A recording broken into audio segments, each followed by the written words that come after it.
ones. Right.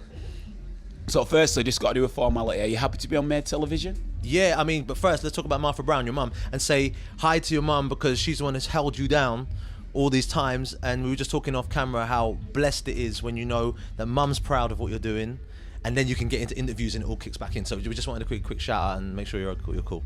There you are, mum. I got you. So we're back in. We're back in. I got you. We're in. Sorry. Incredible. Craig, first and foremost, man, the 15-year-old me has been really excited about this because I followed you from back in the day, man. I remember first touring tracks like Fill Me In 7 Days and everybody at school was playing it, man. It's a generation ago and yet you've come back with such a ferocious force. How does it feel from then to the hype that's around it now? The craziest thing, I mean, it's been that 16 years like we were just talking about, but it feels all brand new to me. But the madness is that like introducing like the DJ side of what, when I kind of released the first album, 3-4 years prior to that, I was deep in the DJing scene doing residencies on the South Coast. So when you fast forward, all I've done is take an element that I kind of missed along the way and incorporate it into my live show. So having done band shows and acoustic shows. So when you've got new tunes as well as the older tunes, and you got a DJ set with a live performance, it's just, for me, I'm just in like this live heaven of tunage. It's just, oh man, it's just like I feel I can flex the way that I've always been able to flex in certain ways, but being able to join them all together. Yeah, when was that eureka moment? Because, you know, I remember seeing you play acoustic guitar and doing that 1, 2, 3, 4, 5, 6, 7, 8, 9, 10. That's the tune. That's the tune. Around, you know the tunage. Trust me. Yeah, you know what? It's them kind of records that when I look back at Born to Do It, that first album, it brings back a lot of good memories of how the songs were created. That's what all this is about, do you know what I mean? It's about creating relationships and a timestamp. Like Mint Festival is going to be, people are going to say, oh man, I was at Mint Festival and you met your girlfriend, boyfriend at Mint Festival, you heard your favorite DJ, the thing, you ended up in 4 or 5 years time, oh yeah, I met my partner and we're getting married and we first met at... Relationships are always caused by bringing people together, and that thing that brings them together is the music. Do you know what I'm saying? So I've realized over 16 years that outside of chart positions and statistics and how many records you sell, it's just about making tunes that make people feel good, and that's it, period. And then go out and perform them live. So once you get back in that mindset, man's like living a buzz every day. Wake up feeling gassed. And the thing is as well, because, you know, the hype around the initial burst through, and obviously there was the moments where you took a step back to reflect on it. Now you're in it again. Is it easy not to get carried away because of the first wave? It's more like experience, and you're in it, as you say, for the reasons of the hearts in it, the music. That's what it's about. It's the expression. Yeah, I mean, you hit it on the nail, man. It's like, it's sweeter the second time round, because I've got that 16 years worth of wisdom to see what was it that really mattered. Do you know what I mean? Was it that you sold X amount of million records? Yeah, it's great. Do you know what I mean? Not knowing that I'm in millions of people's homes and you've impacted people, that's amazing. The number ones, yeah, it was wicked. I mean, it's nice for the ego. Like, yeah, you achieved something as a kid. That dream has been achieved. When you get down to what it is that you love, though, it was when I walked into the studio, laid down a vocal on something, a little freestyle, and then all of a sudden that tune ended up being Fill Me In, or ended up being 7 Days, or Walking Away, or Rewind. Do you know what I'm saying? And then I play those songs now and seeing that people going off like they've heard it for the first time. I'm seeing generation who are actually discovering it for the first time. That's the crazy stuff. My new music, they're hearing like when the bass line drops and saying, oh brother, have you heard of this new kid called Craig David? He's got this when the bass, this garage thing. And then their mum and dads are sort of like, but do you know about Fill Me In? And they're having this thing where two generations are actually connecting. It's the maddest thing ever. You know, we spoke with Big Nasty actually, and he's a deep brother as well. And we were speaking to him about the music scene. And I'd like to touch on something a bit more deeper, if that's all right, because the Brits back in the day, you got nominated like 6 times. They didn't look after you. And you were up there with U2, and I remember the lyric at the end where it was like 6 nominations, no, like, you know what I mean? Yeah. That was back then. It seems now it's still a prevalent issue of urban and black musicians being received by the Brits with nominations or what have you. You look at Skepta going out and just blasting it away with the Mercury, and for me, Kano's album as well is it's a massive album. MCs in this country. Mate, he's the don at the moment. Oh man, and lyrically he takes it there. But go on, sorry.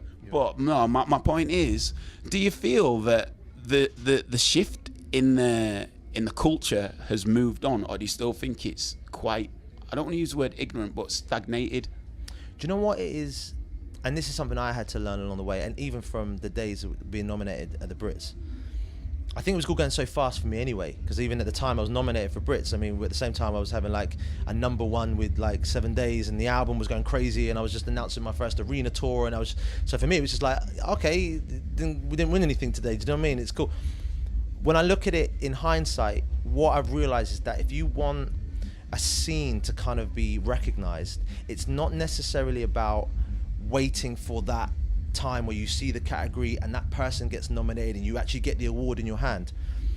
That's good for the ego. Feels like it's getting stimulated, like yeah, we've arrived. What you arrive when you go out on stage and you see thousands of people mosh pitting to grime tunes. Yeah, you see it when you're posting up a video that your man's done down the road, like literally just kind of knocked together, yeah, but it's looking as good as $1 million video, and you're getting like 20 million hits on your video. What it is a different way of, for me, my perception of what success is actually when you go out day to day and see how people are reacting. As soon as you get into like the institutions of award ceremonies and how they're reacting, you're then in the same thing as politics and like, should we stay in? Should we have stayed out? Should I vote for this person? Should I vote for that? Yeah. You're in it. And once you're in it, it's always going to go one way or the other. You always feel these people are being marginalized. These people can't. What you have to do is be like, how can I impact this? Yeah. And that's why when you see Skepta now picking up a Mercury Music Award, you're like, yes, bruv, because you just carried on doing it. It wasn't like an overnight thing. Same thing with Big Nasty. I said to him, listen, you had a #10 hit record, bro. Like, this is not like some local community thing, just kind of like vibing. You were on mainstream TV on Jonathan Ross. The whole country now knows who Big Nasty is. And if they didn't know what grime was, they're going to be like, yeah, he was talking about grime, not sure what it... They're going to look for it. It's just a different mindset that I have now to see how to relate what really is success and how to kind of have it long term. Because I've been this for a while now, and I've seen... Do you feel like you've got pearls of wisdom to pass on to these up-and-comers, and not up-and-comers as they've been doing the craft for a long time, but new to the industry, new to the scene? Yeah, it's like... It's a hard one, because it's almost like telling a kid, don't put your hand in the fire because it might get burnt. The kid's going to be like, well, that's really cool, but I don't really know what you're talking about. And then until it does something, and then it learns. It's through experience. So there's no real, the sort of wisdom and advice. You have to be careful, because through experience, I'm able to speak like this. Otherwise, I would never know what I'm talking about. And it's like Big Nasty was, weirdly enough, was able to school me when we did the first tune. He saw one of the Born to Do It plaques, and I stored... And thankfully there was quite a few of them, so we stored a lot in the management office, and that's where my studio was.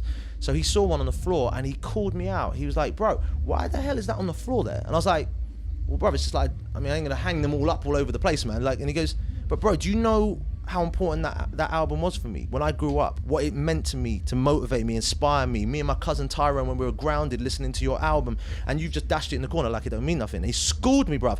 Schooled me like someone who'd sold millions of records, who'd had X amount of #1, like proper veteran in the game.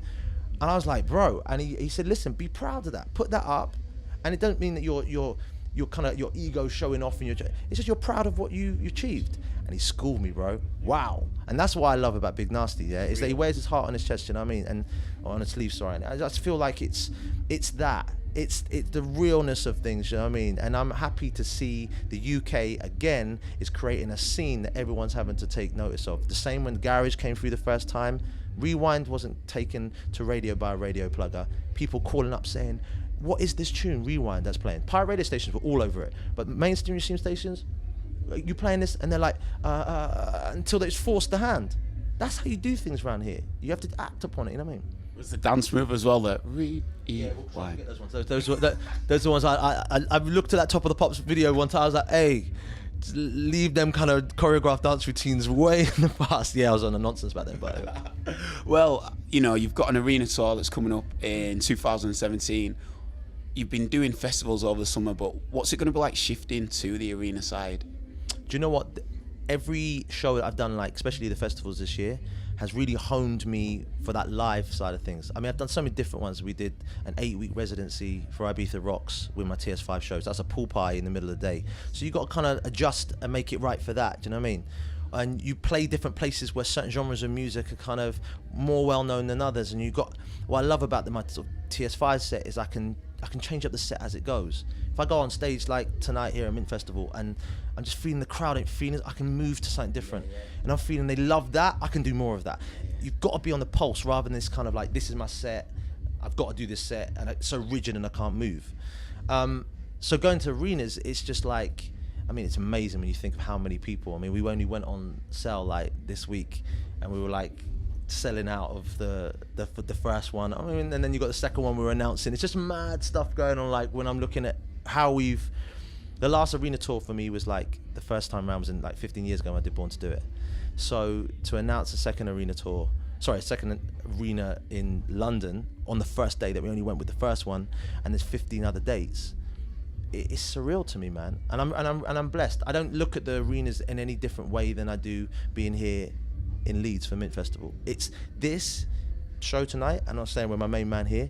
If you're thinking who I'm pointing to, is the main man promoter who owns the whole festival, owns the whole of Leeds. Foz. Yeah. Shout outs to Foz. Foz owning things differently around here. But what I'm trying to get is that this is the most important show for me of my life, period. Because if I don't treat every show in that way, then it's always a bit wishy-washy. Like, yeah, when you get to arenas, you're going to be cool. But now it's not enough now. Now it's got to be in the stadium. It's just nonsense. I got to go in there like this is my whole life depends on it and bang it hard. 100%. You know the drill. Sick guy. Well, you know, it's amazing to see the journey from the start, the renaissance that's happening right now. I believe it's down to the craft, the professionalism that you show, but just all together, the quality and ability that you have, man. It's amazing to have you back with us, Craig. Smash so Mint Fest because they're ready. Trust me, I am hyped. I'm gonna have to calm myself down. There's certain drops that go on certain tunes that I get so gassed by the crowd. I feel like I want to be in the crowd with them and drop the mic. So I'm gonna have to hold myself down and stay on the vocals tonight. It's gonna be sick. I'm gonna have a really good time. Sick guy. I just want to say, I was checking this girl next door when her parents went out. She come said, "Hey boy, come right around, yeah." Ben Randm, the best, man. The lowdown. From the best. That is a wrap. Wicked, bro. Thank you. Oh,